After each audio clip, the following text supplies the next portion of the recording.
What's up, guys? This is AJ Leon at ajleon.me. We're on our Rise of the Cubicle Farmer road trip, and today we're in Panama City Beach, Florida, which is a really, really nice place, hanging out with my buddy Allan Branch, who is the founder of a company called Less Everything, and they run a web app, Less Accounting, who's one of our sponsors on this trip, and we've been using him for a very long time.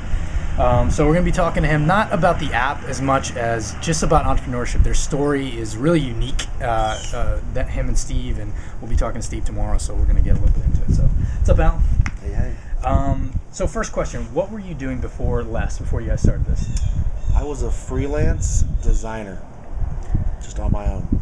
And when you started in design, you were working for a company, Mm-hmm. and then you moved out and went directly into client work. Mm-hmm. How did that transition happen? Like, how did you know? Because we talked about it a little bit yesterday, Mm-hmm. but how did you know you didn't want to stay in that type of environment? I have a problem with authority. No, not you. Al. Yeah, I liked the job. People were real nice, and but I kept wanting to do things differently. I kept saying, "Why don't we do this? Why don't you do it this way?" And they're like, "This is the way we've always done it." And it was mostly print stuff, and I was getting into web, and I realized I was a little more nerdy than the really artsy kids. Yeah. And but not as nerdy as the nerdy kids. Yeah. And I really like business. I like design, but I only like that as a tool in business. Yeah. I love design, but I also like photography and other things. But I like business more than design. Yeah. Is that when did you realize? Because you come from a family of entrepreneurs, so when did you realize? Dude, you were young. Like, how old were you when you? I started freelancing when I was 23, which now it's not that young. I mean, kids freelancing and stuff. Yeah, but still, that's Sure. For then it was pretty young. At the time, yeah. If you were 19 and trying to open up a web app, people would have laughed at you. Yeah. They'd be like, "What? You don't even have a fax number?" Yeah, exactly. Or a beeper. Right. No sig on my beep. I don't know. I've been surrounded by business, and I've always just enjoyed it, and my dad's always talked to me about it, and I've learned a lot through osmosis. And how did you? I mean, from going, because you got into freelance design, and then after that, you started this application, and you met Steve and all that. How did that process go? I mean, you went from employed to self-employed as a freelancer to starting a web application, which is a huge venture. So I went company, freelance, and then I started doing web projects, had a couple contract developers. Steve came on as a contract developer, and my first 2 years of business, I had to do bookkeeping and stuff. And I went to my accountant. I said, "It just seems like you need to know what the transactions are, like what category the expense is, and what invoices have been paid." He's like, "Yeah, that's pretty much it." I'm like, "Why is it so freaking hard?" He's like, "I don't know. Everybody should just quit." And I was like, there's got to be a better way, to do that. And Steve had at that time had become very apparent that he was the best contractor I had, developer I had, turned things in on time, had great insights. Looked out for me more than his own well-being. You said that. You mentioned that, which is really budgets and that stuff. Not trying to milk me for money. And teaching me a lot of stuff with clients. So it was apparent that we should do something together.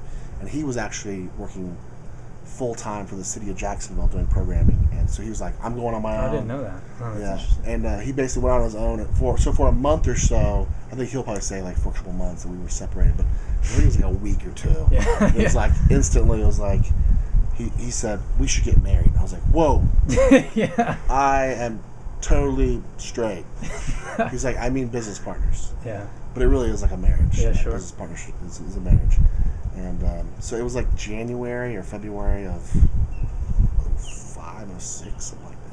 And how did less accounting? I mean, obviously you saw this pain point because you're using QuickBooks, which sucks. I mean, I know. I never even used QuickBooks. Really? Never even used it. No. I looked at screenshots and I was like, "Holy Jesus, this is too much." Right. Look at all those buttons. When was the moment so you guys hooked up? Was it like, okay, we're going to get together and start a business, or we're going to get together and start this web app? Yeah, I think the way it went, I don't know if it written down, or I think the way it went was like in December or something, we actually started building Less Accounting before the business came together. So we actually had the web app at least a couple 100 hours into it before we actually formed Less Everything together. So I think the web app was there before. And was it at that point? Was it a partnership between you two, or was it just two guys having fun? Like, let's try to hack this thing up. I had approached a couple different developers at one point, saying, "Here's some ideas. let's build something. And Steve was the only one that actually moved on it and was building stuff, and we were interacting daily. Oh, that's cool. And it was just two dudes. We kind of didn't want to form a business until we made money. Yeah. And I wasn't sure if he wasn't going to get anything done. He wasn't sure about my relationship. So it wasn't until February, January before we were like, I was like, I have clients. Let's go ahead and make this official. We made it official. Yeah. So, Oh, that's very cool. We're 50-50 owners too. So. And your first steps in starting, because your first, you started Less Everything, but Less Everything was Less Accounting at first. Yeah. Okay.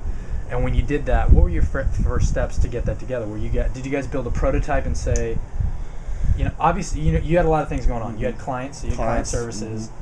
But in terms of like the web app, was it, we're going to use these clients to fund this thing, and at some point this thing will be our... Yeah, our clients have always been our VCs, and they just don't know it. Right. Nice. And actually, that's cool. Let me cut can we edit this? I'm going to cut the pool pump off. What were your first steps? Yeah, so it wasn't a full product yet. He had some like, I had sent him some HTML, so it was a little bit of a prototype.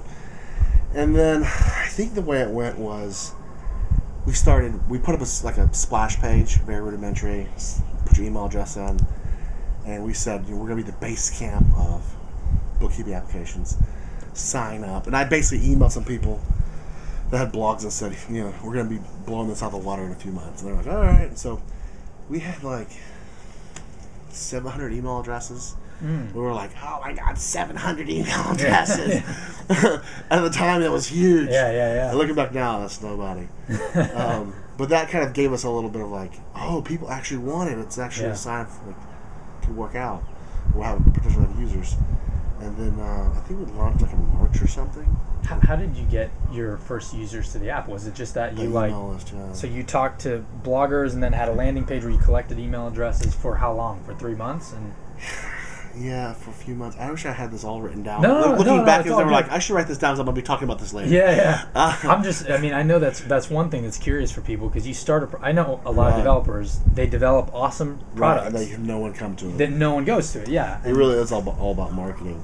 And it was a few months with email addresses, and then it got to be, we had the consultancy, and we had clients, and people started knowing who we were, and we got on Twitter. Yeah. And it just kind of... Organically. But it's never been a thing where there's spikes of lots of traffic. It's always been a gradual increase of... There's never been, at least so far, there's never been one pivotal move that's like, and that launched us. Yeah. It's never been like, what made you successful? Oh, well, we did pay-per-click, and now we are millionaires. It's never been anything like that.